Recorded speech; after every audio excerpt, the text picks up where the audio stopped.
नमस्कार, न्यूज 24 के फेसबुक और यूट्यूब पेज पर आपका स्वागत है। मैं हूं राजीव रंजन और मेरे साथ प्रभाकर मिश्रा जो कि कोर्ट मामलों के विशेषज्ञ न्यूज 24 के हैं। आप जानते होंगे इनकी अयोध्या मुकदमे पर इनकी एक किताब भी आई है जो बहुत फेमस हो रही है। मौका मिलेगा तो आप भी पढ़िएगा। बहरहाल आज हम दूसरे मुद्दे पर बात करने के लिए यहाँ आपके सामने आए हैं। आज तबलीगी जमात की कहीं कोई चर्चा नहीं हो रही है। आपको याद है निजामुद्दीन का वो मरकज, तबलीगी जमात के वो लोग जो वहां इकट्ठा हुए थे मरकज में, और कहा यह गया जब 1000 लाख से कम देश में कोरोना के केस थे तब कहा गया कि तबलीगी जमात के लोगों ने पूरे देश में कोरोना फैलाने का काम किया है। सरकारें, अरविंद केजरीवाल भी, तमाम सरकारें जब आंकड़े दिया करती थी तब तबलीगी जमात के लोगों का नाम अलग से देती थी कि जो पॉजिटिव पाए गए तबलीगी जमात के, ये लोग पॉजिटिव पाए गए, उन पर मुकदमा दर्ज हुआ। और दिल्ली की एक अदालत ने कल ही 14 देशों के वो जो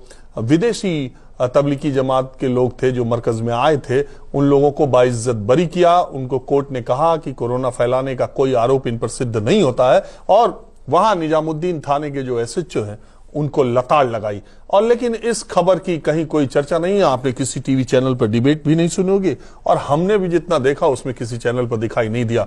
न्यूज 24 अपनी जिम्मेदारी को बखूबी निभाता है और हम हर तरह की हर खबरें आपके सामने लाते हैं। इसलिए आपको भी ये जानना जरूरी है। जो लोग ये कह रहे थे कि तबलीगी जमात की वजह से देश में कोरोना फैला है, उनके मुंह पे ये करारा तमाचा है। अब आंकड़ा 1 करोड़ से ज्यादा है। प्रभाकर, मैं पहला सवाल यही पूछूंगा कि जो ये केस था, अदालत ने उनको कह दिया कि भाई आप जा सकते हैं और आप पे कोई आरोप सिद्ध नहीं होता। फिर जब ये आईओ की दलील जो वहां फटकार जो लगाई गई वो किस तरीके से, जरा सा केस के बारे में बताइए। राजीव जी, एक एक आदमी को याद है, और जो लोग बैठे हुए हैं, स्टूडियो में डिस्कशन नहीं हो रहा था, प्रत्येक हाउस होल्ड में, घर घर में प्रत्येक सदस्य इस बात पर चर्चा कर रहा था कि देश में कोरोना की बीमारी फैली है, महामारी फैली है, तो उसके लिए एकमात्र एक संस्था जिम्मेवार है, वो तबलीगी जमात। और निजामुद्दीन ऐसे लग रहा था कि चाइना से नहीं आया है, वो निजामुद्दीन के उस मरकज से आया है। और अफरा तफरी में आरोप तय किए गए, कोर्ट में चार्जशीट फाइल की गई, अदालत, निचली अदालत में मामला गया।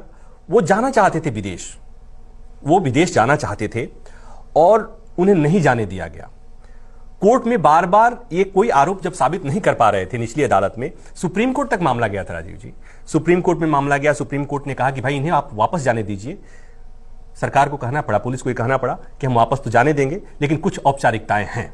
और अब जब निचली अदालत ने एकदम से फटकार लगाई, ये कहा कि भाई न कोई परेड हुआ, न कोई जांच हुई, आपने किस आधार पर इन्हें कह दिया कि 2500 में इतने विदेशी थे। पहली बात। दूसरी बात एक बड़ी रोचक है जो आपने चर्चा भी किया कि जब उस समय आंकड़े आ रहे थे, तो मैं केंद्रीय एजेंसी की बात नहीं कर रहा हूं, मैं दिल्ली पुलिस की बात नहीं कर रहा हूं। जब दिल्ली सरकार आंकड़े जारी कर रही थी तो उसमें से तबलीगी जमात में शामिल लोगों में से कितने लोग कोरोना पॉजिटिव पाए गए थे, उनके लिए अलग से आंकड़े आ रहे थे। और वही नहीं हुआ, देश के अलग अलग कोने में टोपी पहनने वाले मुसलमानों को चिन्हित किया गया और इस तरह के वीडियोज वायरल किए जाते थे कि वो फल को में कुछ सलाइवा लगाते हैं, थूक लगाते हैं और पता नहीं किस किस तरह की बातें, और उन्हें इस घटना के नाम पर विलेन साबित करने की कोशिश की गई। और अब नियम तो ये कहता है कि जब कोर्ट ने क्लीन चिट ही नहीं दिया, जब ये कहा कि बेवजह का, फिजूल का ये पूरा प्रोपेगेंडा फैलाया गया था। और एक बात और याद है कि तबलीगी जमात के प्रमुख मोहम्मद साद, उनके लिए लग रहा था कि वो तो ओसामा बिन लादेन से ज्यादा खतरनाक साबित करने की कोशिश की गई थी, और रोज छापे पड़ रहे थे, और एक तरह से लगा कि अब उन्हें पकड़ करके उन्हें टांग दिया जाएगा। और मुझे अचरज होती है देश में ज्यादातर लोगों को मरकज का मतलब नहीं मालूम कि मरकज का मुझसे कई लोगों ने कहा उनको मरकज करने की क्या जरूरत थी। हाँ। अरे मैंने कहा मरकज का मतलब जैसे तुम्हारे धर्मशाला है वैसे उनका मरकज है, वो मरकज में आके रुके हुए थे। दूसरी बात, मैं खुद वहां गया मरकज में, निजामुद्दीन के मरकज में एक बार मैं पहुंच गया था। वहां 4 पुलिस वालों ने मुझे ऐसे घेर लिया कि आप यहां तक कैसे आ गए, जैसे मालूम हो रहा था मैं किसी बॉर्डर तक पहुंच गया। हम आपको वो बात बता रहे हैं, आप याद रखिए, आपको याद होगा कि महीनों तक टीवी पर डिबेट चला, महीनों तक ये बातें चली, और इसके आज सबके मुंह सिले हुए हैं। आज वो ये कोई बताने वाला नहीं है कि उन लोगों को कह दिया गया कि भैया आप पर कोई आरोप सिद्ध नहीं होता है कि आपने कोरोना फैलाया है, और ये भी कह दिया, उन लोगों ने कोर्ट में ये दलील, प्रभाकर जी आप सही ज्यादा विस्तार में बताएंगे, उन लोगों की इस दलील को कोर्ट ने मान लिया कि उन्होंने कहा हमें अलग अलग जगहों से उठाया गया है, हम अलग अलग जगह मस्जिदों में या यहां वहां थे लॉकडाउन लगने के बाद, हमको उठाया गया और ये कहा गया कि हम मरकज में थे। एक रोचक बात और बताओ, इलाहाबाद से जुड़े हुए हैं आप, इलाहाबाद विश्वविद्यालय से, इलाहाबाद विश्वविद्यालय के एक प्रोफेसर शाहिद, उनको इसी आधार पर यूनिवर्सिटी ने सो कॉज नोटिस दे दिया कि उनके यहां कोई मरकज के किसी सदस्य, कुछ सदस्यों को उन्होंने हेल्प किया था, उनको आश्रय दिया था। हाँ, राजनीति शास्त्र के प्रोफेसर। और ये इतनी शर्मनाक, एक तरह से कहें ये शर्मनाक स्थिति है। और हम ये कहेंगे कि इसके लिए मैंने जब कहा कि प्रत्येक हाउस होल्ड में इसकी चर्चा हो रही थी, तो उसके लिए जिम्मेवार कौन था? शाम के और दिन भर टेलीविजन चैनल में यही खबरें चल रही थी, दिन भर यही चल रही थी, और लोगों ने, घरों में बैठे हुए लोगों ने कर दिया कि भाई देश ने सत्यानाश हो गया, ये कोरोना की महामारी के लिए एकमात्र ये तबलीगी जमात के सदस्य जिम्मेवार हैं। और तबलीगी और मरकज के नाम पर देश में जितने मुसलमान हैं, वो चाहे बिहार के पूर्णिया की बात हो या भागलपुर की बात हो या इलाहाबाद की बात हो या कहीं की बात हो, सबको आतंकी खलनायक घोषित करने की कोशिश हुई।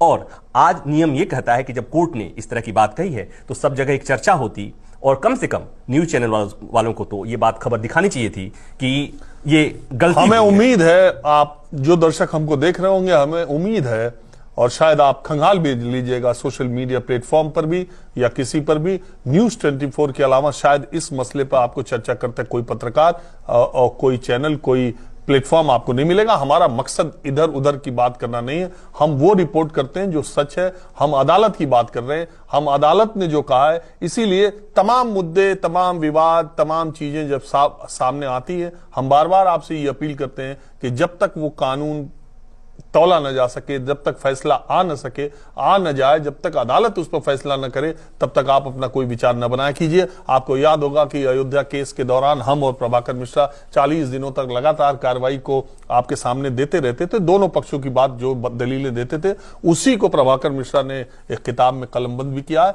तो आज इस चर्चा में बस इतना ही, लेकिन इतना याद रखिए कि अगर आपने भी तबलीगी जमात और मरकज को लेकर के अपने मन में दुर्भावनाएं पाली थी, तो 2 मिनट आंख बंद करके आज थोड़ा विचार कीजिएगा किसी के बारे में अंतिम फैसला लेने से पहले।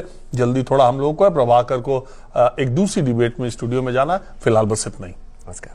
नमस्कार, मैं हूं मानक गुप्ता। अगर आपको हमारा ये वीडियो पसंद आया हो तो इसे लाइक और शेयर जरूर करें, और हाँ, हमें सब्सक्राइब और फॉलो करना ना भूलें ताकि आप देश और दुनिया की कोई खबर मिस ना करें। तो जुड़े रहिए हमारे साथ और देखते रहिए न्यूज़ 24।